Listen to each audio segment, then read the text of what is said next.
Hi mga kananays! Magaling na nga magbike si Yuria.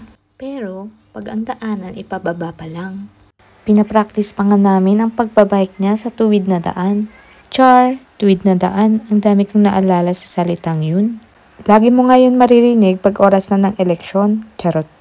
Natuwa nga ako dito sa buwan kaya binidyuhan ko. Natatakpan kasi siya pag may dumadaang ulap. Ang ganda diba? Pinas forward ko nga lang kasi medyo mabagal. Buti na nga lang at maagang natulog ang alaga ko at marami pa akong gagawin. May alagang ipis pa nga kami dito na may daladalang gulong. Charot, yan yung isa sa pinakaayaw na insekto ni Yuria pero binili niya pa din. May long holiday nga nadadaan pero may isang araw pa na may pasok. Kaya eto, inaayos na nga namin ang gamit ni Yuria para hindi na namin malimutan. Papalitan na kasi namin ang toothbrush niya sa childcare at kailangan lagyan ng pangalan. Siya na nga din nag-aayos ng mga gamit niya sa childcare para na din sa paghahanda niya pagdating sa grade 1. Buwan-buwan nga may nagpapadalang mga snacks sa lola ni Yuria. At kapag nandito nga kami sa Japan napapadalhan din si Yuria. Simula nga nung maliit siya isa nga sa banding namin itong DIY candies.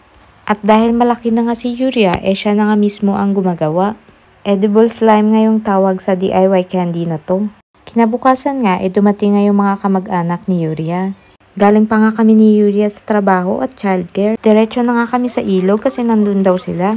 Ubong holiday nga nung mga araw na to. Kung sa Pinas pa nga araw ng mga patay. At araw ng mga patay nga sila nagpapaputok dito at hindi bagong taon.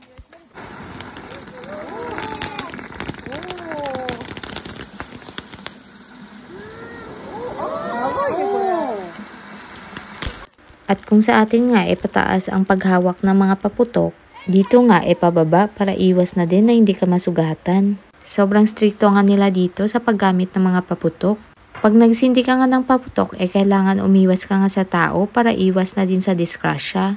At pagkatapos nga ng paputok kailangan mo nga ilagay sa balde na may tubig. 1 week ago na nga nung nabili ko tong room diffuser. Pero ngayon nga lang ako nagka-oras na buksan to. Hindi ko na nga muna inubos ang liquid. Para anytime na gusto kong makalanghap ng mabango dito sa kwarto, ilalagyan ko nga lang ng pakonti-konti. Kinagabihan nga, may magsusunduan sa akin katrabaho ko. May festival kasi na malapit dito sa lugar namin. Ako nga lang mag-isa sa bahay at umalis silang lahat kasama si Yuria. Sinundo ko nga lang si Yuria para makasama siya sa festival. At etong si Yuria maligalig talaga at gustong kausapin ang mga pulis. Hinayaan ko na nga lang siya at sinamahan siya ng kasama ko sa trabaho. Pulis nga ang unang gusto ni Yuria paglaki niya pero biglang ang nagbago ang isip niya. Sabi ko kasi sa kanya dapat maging matapang siya kasi magdadakip siya ng mga masasamang tao. At yun, biglang nga nagbago ng isip niya at sabi niya magiging bumbero na lang daw siya.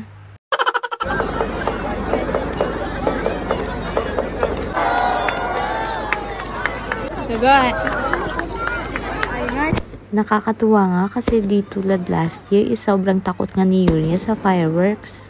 Ang laki-laki na talaga ni Yuria at ang dami nang nagbago.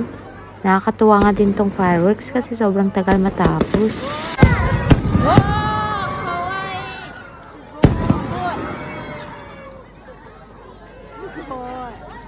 Nagai na. Nagai na.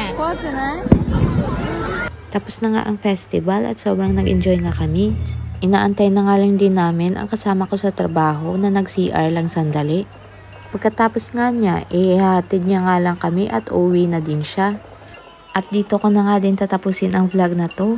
See you on our next vlog. Mata ne!